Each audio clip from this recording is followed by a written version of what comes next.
The Thunder put up a valiant effort tonight, but fell 10 points short.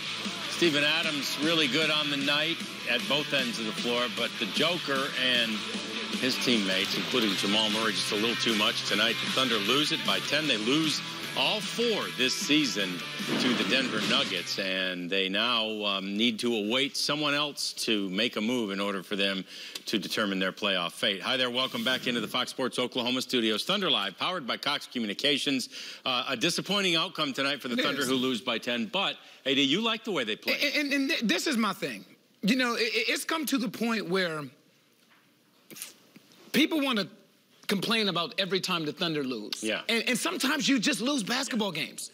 Sometimes you just lose games. Yes, they did not do everything perfectly tonight. They didn't. They only had 18 assists. That comes from, 1, not moving the ball, and 2, not knocking down shots. But you forget about something. They're playing a 50-win team in the West that's fighting for first in the West with the best passing big man combination in the league. They did a lot of things right tonight. And this is what I have said after every game, and I will hold true to it. If they compete, I live with the results. If they compete, I live with those results. So the thing that I will not question tonight is their sense of urgency. I won't. No, they didn't go on a 24-0 run defensively tonight, but they still competed. Denver hit some tough shots down the stretch. They had some tough shots. Fadeaways with a hand in their face. 3-point shots with a hand in their face. And you know what? These are NBA basketball players. That's what they do. They're the best in the world. So you give credit to Denver because they're a really good team. They move, they play together, they have 30 assists because the ball is moving from hand to hand. They're very deliberate in what they do. They're going to play through Jokic or Plumlee every time down the floor and keep you in rotation. And keep you in rotation. That's why they're a 50-win team, because they force you to defend for 23 of the 24 seconds of the shot clock. And if they're knocking those shots down, you're in trouble. And tonight, they hit some of those shots. But for me, hey, I said this after games that we won, and I said this after games that the Thunder have lost. As long as you compete, you go out and you play hard, I can live with the results. Yes, it's not the result you want because it's an L, but you live with it because you played hard. Yeah, and you can walk off the court and just, I mean, you might see Denver in the playoffs, but for now, you don't even worry about that. You worry about the way you're playing and the next opponent. That's it, because I tell you this. If this is not the Denver Nuggets, and this is another team, this is the Dallas Mavericks. Yeah. You play like this on Sunday, that's enough to beat them. That's enough to beat them. So don't forget who the opponent is. That's what I'm going to leave it at that. Yep, that's it. It's a very good opponent, and they have proven it all year long. Let's take you right back to the Chesapeake Energy Arena now. Chris Fisher, Michael Cage there to help us wrap this one up, guys. Thank you, John. And this Thunder team just cannot quite solve the puzzle that is the Denver Nuggets so far this year, getting swept and going 0-4 in a very valiant effort there in the second half. Michael, the Thunder had this game tied at 68, erasing what was an early halftime deficit, but the Denver Nuggets offense just relentless throughout the night. Didn't matter whether it was Mason Plumlee, Jamal Murray, Nikola Jokic. It seemed like every time the Nuggets needed a bucket, they ended up getting it and keeping the Thunder at arm's length. That's right, partner. They made some tough shots. Now the Thunder tied the ball game in the second half by just relentlessly attacking the paint. Now, I think it's going to be really important for the Thunder moving forward. We haven't seen them score 68 points as they did tonight in the painted area in a long time. Especially when you're talking about getting ready for the playoffs. Now, the 3-ball, was elusive tonight for the Thunder, and it became a big factor for the Nuggets late in the ball game. But I thought the bread and butter tonight was getting in that painted area and finding a way to score. It was almost like the Nuggets had no answer for that after a while. They're not a shot blocking team.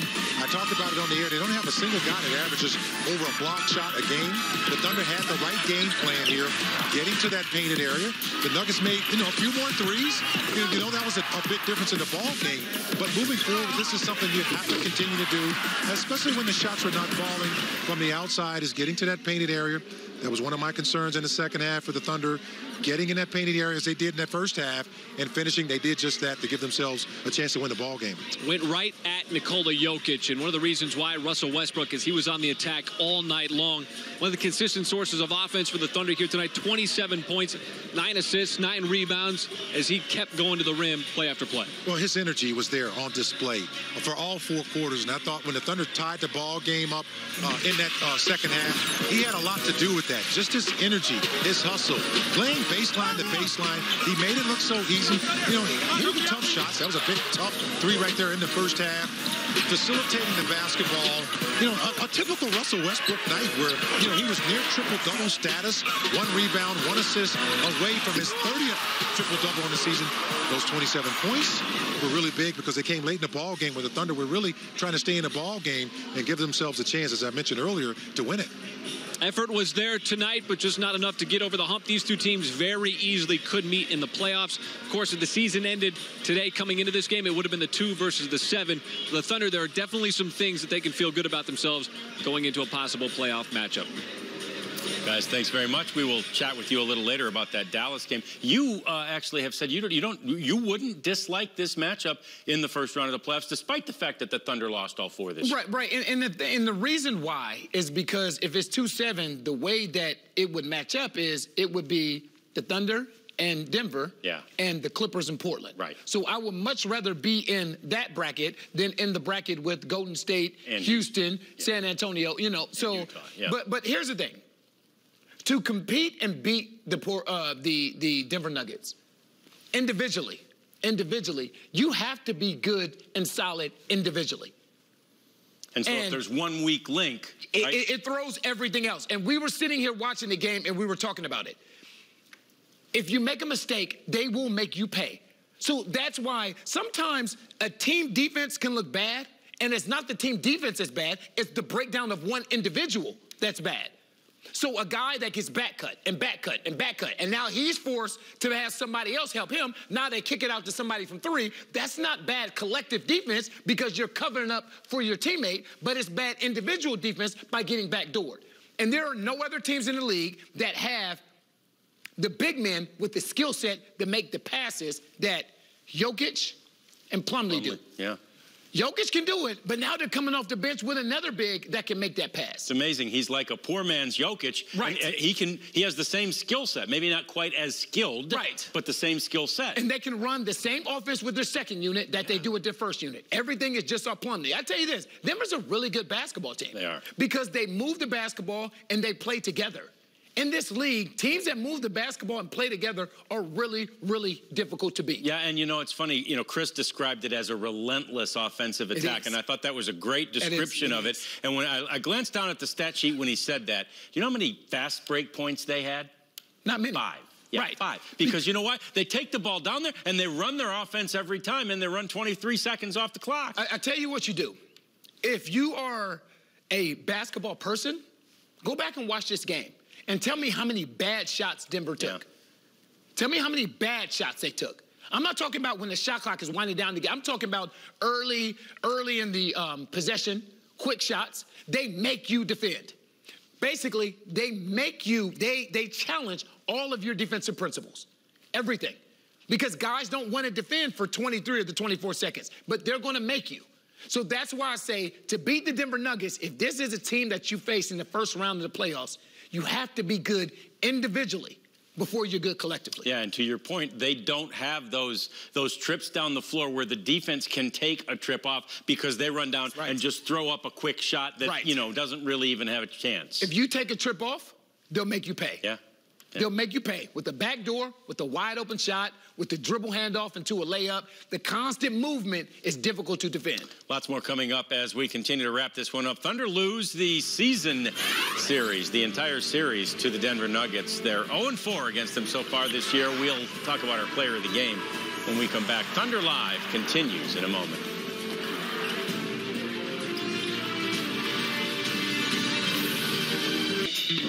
Thunder Live is brought to you by Cox Communications. With the Contour Sports app from Cox, you can watch the Thunder live and track multiple games at once, all right there on your TV. Visit cox.com/contour to learn more. And by your Oklahoma Ford dealers. Ford is the best in Oklahoma. Chesapeake Energy Arena lit up tonight on this Friday night as the Thunder play game 2 of 5 in a row at home, lose it to the Nuggets. 115-105 was the final tonight, and the top line of our stat sheet tells a pretty telling tale. They were 56.5% from the floor, the Nuggets were. They were 52% at halftime, and we thought that was right. And the thing is, it's tough. But when you look at, like, regularly, you'll come on here and you say, you know what, man, 56.5% is too high. And it is too high. But you also have to look at the way that some of those shots came. Yeah. You know, if you look at the fourth quarter, they hit some timely shots when they needed to. You know, fadeaways, double pumps. You know, Jamal Murray hit a step-back 3 over Steven Adams. Like, there was a fadeaway over Dennis Schroeder. They hit some tough shots. And as much as I hate saying this after game, anytime the Thunder went on a run today, Denver countered with their run. So you have to give them credit. And believe me, I despise saying that. You know that. I do. I hate saying, you know what, you have to give the other team credit. In this case, tonight, Denver did what they needed to do to win games. They hit timely shots, one, and also, anytime the Thunder fought back, they tied the game, got it to 1. Denver would go down and be deliberate and execute the way they needed to execute to get the shot that they wanted to get. Yeah. Very disciplined offensive. It wasn't like we were pulling our hair out that the Thunder weren't playing defense. They were. Not they at were all. Playing defense down there every time. Not at all. When you run and a team counters with their own run, that says a lot about that team. It does indeed. Let's take a look at our forward player of the game. And tonight it was a guy who, for many stretches, was getting it done at both ends of the floor. And there's a lot on Steven Adams when you're facing a guy like the Joker. And he had a great game. And the thing is, the way they play, Steven has to do so much. Yes. Defensively. He has to help and then get back to his own and then block Jokic out. Like, Steven is constantly in rotation against the Denver Nuggets because of what Jokic can do. And this is how well coached they are. What they did was they never isolated Jokic on Steven Adams. Right. They waited to isolate Jokic on Nerlens Noel because he outweighed Nerlens by 50 or 60 pounds. Steven, again, defensively and offensively, was fantastic tonight. Yeah, and in fact, we saw noted most times down, if Jokic got the ball and Steven wasn't too far gone from trying to help somebody else out, Jokic wanted no part of taking it at Steven Adams. And that's a part of being the discipline piece, though. So then what you say is, you know what, okay, they're okay. Everybody's matched up. So then what he would do, they would run something else. A dribble handoff with Jamal Murray, a dribble handoff with Will Barton. Somebody would go back door. But they didn't put Jokic in a position to attack Steven Adams. They put Steven Adams in a position to help and allowed Jokic to play off of everyone else. Yeah, the chess game of an NBA game, no doubt about that. And the Thunder were on the short end of that chess match a bit tonight as they lose it by 10, 115-105. Others around the league tonight, we'll take a look at some of the other games that are happening, including the Portland Trailblazers, who are in Atlanta tonight. Damian Lillard trying to hold on to that third spot with the rest of his Blazer mates. They're up 6. Lillard, nifty move. Blazers up by 8 at the end of the first. More Lillard in the third. He gets the lane and throws it down, hangs around, a monster jam. He had 36 points on the night. Then as Jake Layman finishing off with the Hawks, he puts it up and gets the foul, and the Blazers have downed the Hawks. 118-98 was the final. Wizards are at the Jazz tonight. Rudy Gobert and the Jazz in the 5th spot as they take on the Wizards, and it's the first when Gobert snags the rebound and dishes it down there to Mitchell. Donovan Mitchell slams it home. Then watch Joe Ingles as he tries to close out the first half of this one. Buzzer beater, and they go up by 9. Right now, you see it is a 6-point game. The Jazz out in front. Neither one of those outcomes particularly good for the Thunder. But again, right now, all they're worrying about is themselves. They do find themselves in 8th place right now. It's an ever-changing landscape as they're just a game behind the Clippers now. Is that Jazz score right? I believe that Jazz score was that they were up by 6. Okay. It just says 73-39. Oh, okay. Oh, okay, yeah. Oh, yeah, that one. Yeah. And the Timberwolves beat the Warriors? Yep, Timberwolves beat the Warriors. Or they're beating the Warriors. Is that over? Yes, I think it's over in overtime. So, oh, they're still playing. Okay, so there you go. So there's the Thunder, and all they can do now is, win. I mean, they got to beat Dallas next. That's it. You just play. Yeah. You just play. You just compete. You're right. The most important thing now is the Dallas Mavericks. And I'll say this. I will say this. That Dallas Mavericks game, because of the situation, because of the circumstances, and because of playoff positioning, that's a game you got to win. Yeah. You got to win. It falls in the middle of the 5-game homestand. That's a game you cannot afford to slip up and let go. No doubt about it. And look, it's a Mavs team that beat Golden State a week ago. By 40. I mean, yeah. By 40. Yeah. So I mean, that's there. You have 2 games that are coming up here now against 2 teams that are not in playoff contention. Right. That are not in playoff contention. So you're not playing the Toronto Raptors. You're not playing the Denver Nuggets. You're not playing the Golden State Warriors. So the most important thing now is your mentality entering the game against Dallas on Sunday and the Los Angeles Lakers on Tuesday. So you almost have to have more urgency. I mean, that doesn't mean the Mavericks won't have any, but you have to have more. You do, because it's winning time. Yeah.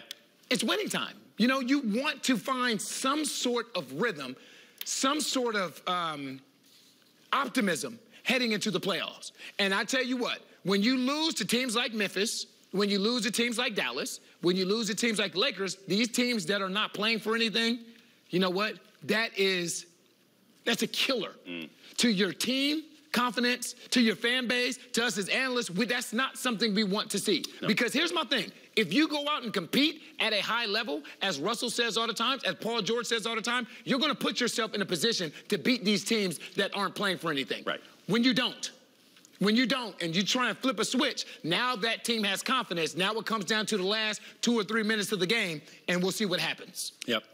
Thunder lose it tonight, and we'll hear from Billy Donovan when we come back on Thunder Live as the Thunder head coach weighs in on his thoughts about this 4th loss this season to the Denver Nuggets. That's coming as Thunder Live continues in a moment.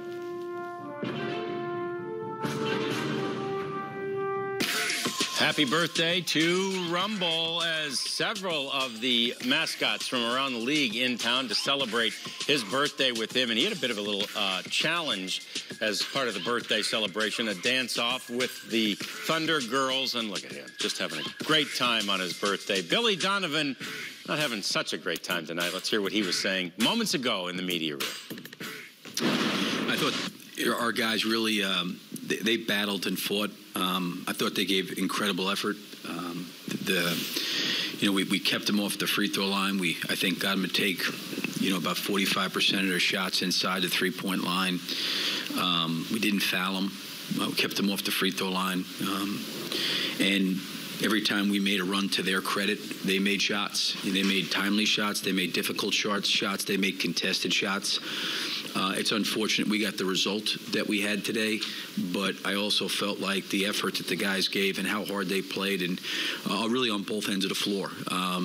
It's just that the difference when you look down, I think at the stat sheet and certainly in the game, was the difference between the 3-point line. Yeah, that was the biggest difference. And I thought our guys really worked hard to try to get out there and contest. And like I said, they made some very, very timely, difficult shots that were contested that I don't think you probably could have guarded much better with than other than fouling them. So, give them credit for making those kind of shots. But I think if we can continually give that kind of effort on the defensive end of the floor, that's what you really want to see, is to make it difficult on teams. And obviously they've been a good offensive team all year, and they give you a lot of movement. And our guys were, I think, committed to trying to get some physicality and length into the game. And they obviously, when they needed it, they made shots.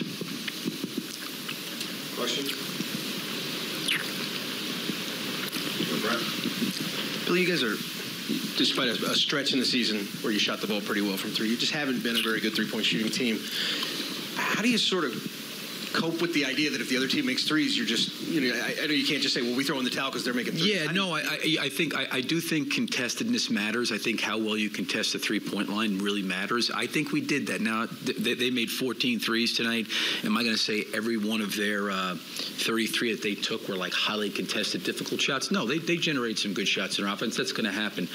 But I thought for the most part, our guys really, tried to get out there. We tried to challenge. The effort was there. Again, I think if you If you look at our overall numbers for the year, just even individual guys, we're a better three-point shooting team than whatever it was, 28, 29% that we shot. They just happened to make some. Like I thought the two shots, like Barton made a really tough one late in the clock with a 6-point game and took it to 9. And then Murray's double pump, late at the end of the shot clock was a huge shot. They made those shots tonight, and you know what? That's going to happen more often than not when you contest like we did. You're going to get a really, really good result. But, there's, like I've always said, when the ball's in the air, it's out of anybody's control.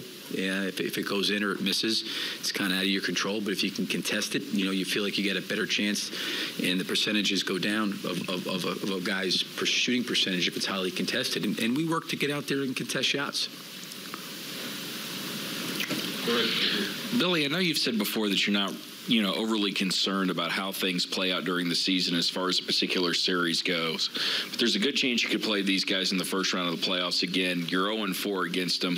How concerned would you be going into that series, or where do you think your guys' mental state would be going into that series after losing 4 straight? I think our guys would be fine. I mean, obviously, we got to earn our way into the playoffs first. I think at that point in time, I think there's a lot of great teams on the West. Certainly, Denver's one of them. But again, I think, whether it been us beating Utah 4 times or us beating Portland 4 times or Denver beating us 4 times, or what the record is, I think you have a body of work that you can make some adjustments and do some things to get prepared for a 7-game series. But I think once that starts, whether a team's beat somebody or not beat somebody or they split, I think it starts kind of over 0-0, and listen, they're a very, very good team. I'm not taking anything away from them. They move the ball, they share the ball. Obviously, they've got a unique player in Jokic who they use kind of as a point guard. But, I do think when the playoffs start, it does start 0-0, for every team. And I think whatever's happened in the regular season is kind of behind you. It just starts new and starts fresh. Billy, I think you mentioned the contesting of their shots, and they made some tough ones down the stretch. But leading up to that, you had some defensive issues, whether it was Nerlens, kind of going with the guard and leaving Plumlee for floaters, or some guards going underneath screens. I mean, what did you think about some of those breakdowns y'all had tonight, and are they correctable, particularly against this team with the way that they shoot the ball? Well, we wanted to go under on certain situations, so that was part of it. The other part of it was, to your point on Nerlens, he got caught up a little bit too high, in some coverages, based on, needing to go back down. I thought he adjusted, towards the end of the third, beginning of the fourth quarter. But I think those things are certainly correctable. Things happen quickly out there. And that certainly was that kind of gave them a run going into the fourth quarter, no question about it. But it was probably those 2 or 3 plays that Plumlee, I think, one time got a roll for a layup, another time he hit a floater, or maybe another shot. But we need to do a better job of not letting him get behind our head in those situations. And I thought we didn't do a great job of doing that. But the other part of it, too, is if it does happen, we've also got to rotate a little bit better on the baseline to cover for each other there and rotate a little bit better than we did. Lots of good points from Billy Donovan there. I thought one of them was, if the Thunder were in some way, somehow matched up with Utah or Portland, who they beat 4 times in the playoffs, almost nobody would say, done deal, Thunder win, right? And so you can't have it both ways. You can't then go into a Denver series and go, oh, we got no chance because Thunder didn't beat. Well, it can't be both ways. And this is why I say it's how you're playing. Yeah. Going into that series, regardless as to who it's against. But this is what people do. Yeah, it is. This is what people do to play into their narrative. Yeah. So people out there will say, you know what? Oh, man, the Thunder lost to Denver 4 times. I don't want to see Denver. Yeah. Do you really want to see Utah? Yeah. You know what I mean? Right. Do you really want to see Portland? Like, there's no easy first-round matchup. This is the Western Conference. Yes. Like, I think we're kind of, this is not the East where you have your bottom 7 and 8 that are under 500. This is the Western Conference. Every team in the West is a really good basketball team. From San Antonio to Oklahoma City to Utah to Portland to Golden State to Denver to Clippers. And like, look, it is what it is. It is what it is. When you get into the playoffs, regardless of the situation or circumstance, you're going to compete. You're going to compete. And You forget what happened in the regular season because you are 100% right, Rats. If you play Portland first round or if you play Utah first round, you aren't going in with an incredible amount of confidence saying we beat them 4 times. This is a cakewalk. And I can guarantee you if the Nuggets match up with Oklahoma City first round, they're not going in with an incredible amount of confidence saying this is going to be a cakewalk either. Relax, let the season play out. And because no matter who they play in the first round, any playoff series is completely different than when you face a team for one game right now. That's right, because it's about adjustments. Yep. And experience matters. Experience matters. Paul George has been to the Eastern Conference Finals twice, and I can guarantee you this. There are Thunder players that will approach the playoffs different this year because of what happened last year. So it will be a different sense of urgency. But we don't want to wait to get to that point to ramp it up. Right. Because I don't believe in that switch. I don't believe in that switch. The urgency needs to start now. And the thing is, I ain't tripping on the day. Right. They played with a sense of urgency against Indiana. Denver hit some tough shots today. You live with the results. Now, here is where the inconsistency has come. Right. Because now you're playing against the Dallas Mavericks, who's not playing for anything. You're playing against the Los Angeles Lakers, who are no longer playing for anything. Can you come with that same intensity that you did against Toronto and that you did against Indiana, against those teams? That is where we will also go next. We will check in with Chris Fisher and Michael Cage next as we look at what is happening on Sunday. Yeah, it could be Dirk Nowitzki's last trip to Oklahoma City, so we'll talk about that and more next as Thunder Live continues in a moment. Thunder Live is brought to you by Cox Communications. With the Contour Sports app from Cox, you can watch the Thunder live and track multiple games at once, all right there on your TV. Visit cox.com/contour to learn more. And by your Oklahoma Ford dealers. Ford is the best in Oklahoma. Thunder Live is brought to you by your local Toyota dealers.